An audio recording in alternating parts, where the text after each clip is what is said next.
కాంగ్రెస్ ప్రభుత్వం గత సంవత్సర కాలంగా వాళ్ళ ప్రభుత్వం ఏర్పడిన మొదటి రోజు నుంచి కూడా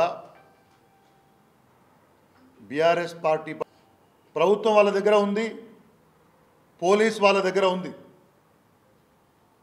ఇష్టారీతిన కేసులు పెట్టుకోవచ్చు, కానీ ఇవాళ ప్రజా జీవితంలో ఉన్న వాళ్లకు కేసులు కాదు ముఖ్యం. కేసులు వాళ్ళు సాంకేతికంగా ఏమైనా పెట్టుకోవచ్చు. ప్రజలు ఏమనుకుంటున్నారు, ప్రజలకు వాస్తవాలు తెలియాలనేది బీఆర్ఎస్ పార్టీ యొక్క ఉద్దేశం.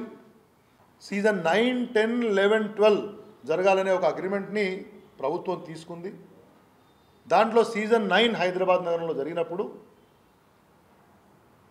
తెలంగాణ ప్రభుత్వం నుంచి మున్సిపల్ అడ్మినిస్ట్రేషన్ అర్బన్ డెవలప్మెంట్ శాఖ, దాని మంత్రిగా కేటీఆర్ గారు ఉన్నారు.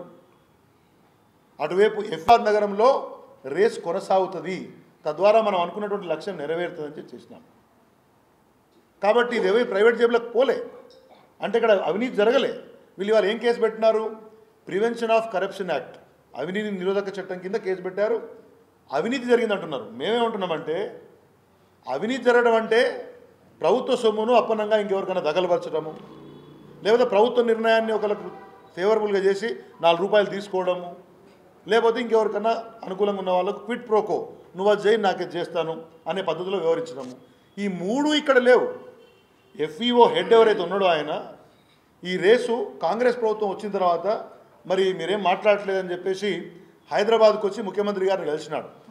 కలిస్తే ఈ ప్రభుత్వం చెప్పింది మేము బ్రహ్మాండంగా మాట్లాడామని చెప్పారు. తర్వాత రిజెక్ట్ చేశారు. వాళ్ళు అప్పుడు కన్ఫర్మ్ చేశారు, తెలంగాణ ప్రభుత్వాన్ని లెటర్ రాశారు. దానకిషోర్ కూడా కన్ఫర్మ్ చేశారు. వాళ్ళు ఏం చెప్పారు? ఎఫ్ఈఓ సంస్థ ఈ 55 కోట్లు తెలంగాణ ప్రభుత్వం మాకు ఇచ్చింది వాస్తవం, మరి మిగతా విషయాల సంగతి ఏంటి అని చెప్పేసి అప్పుడు ఈ ప్రభుత్వం వెనుకకు పోయింది. అది వెనుకపోవడం మూలాన ఏం జరిగిందని నేను తర్వాత చెప్తా. కానీ మొత్తానికి ఈ రేసును రద్దు చేశారు. ఎట్లా నష్టమో నేను చెప్తా. కానీ అంతర్జాతీయంగా ఏ సంస్థ అయితే డబ్బులు మాకు ముట్టినాయని చెప్పిన తర్వాత ఇక అవినీతి ఎక్కడ ఉంది దీంట్లో అనే విషయాన్ని బీఆర్ఎస్ పార్టీ ప్రశ్నిస్తోంది.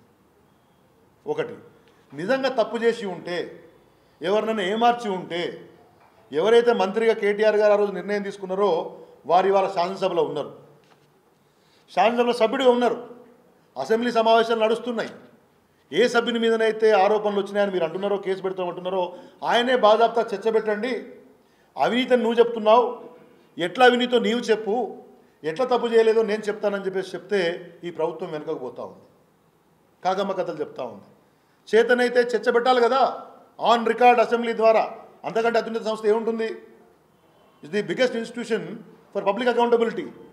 కాబట్టి ప్రభుత్వం ఉద్దేశపూర్వకంగా చేసే పని ఏంటంటే ఏదో రకంగా కేటీఆర్ గారిని కేసులు ఇరికించి జైలుకు పంపాలా అనే ఒక ఉద్దేశపూర్వకమైనటువంటి ఒక కుట్ర తప్పితే దీంట్లో అవినీతి లేదు, పాడు లేదు. పూర్తి స్థాయి విశ్వాసం ఉన్నటువంటి పార్టీగా ఈ కేసులో న్యాయపరంగా ఎదుర్కొంటాం. ఖచ్చితంగా మా శ్రేణులు దీన్ని ధీటుగా ఆత్మస్థైర్యంతో ఎదుర్కొంటాయనే విషయాన్ని కూడా మీ ద్వారా ప్రజలకు తెలియజేస్తూ ముగిస్తున్నాను. మీరేమన్నా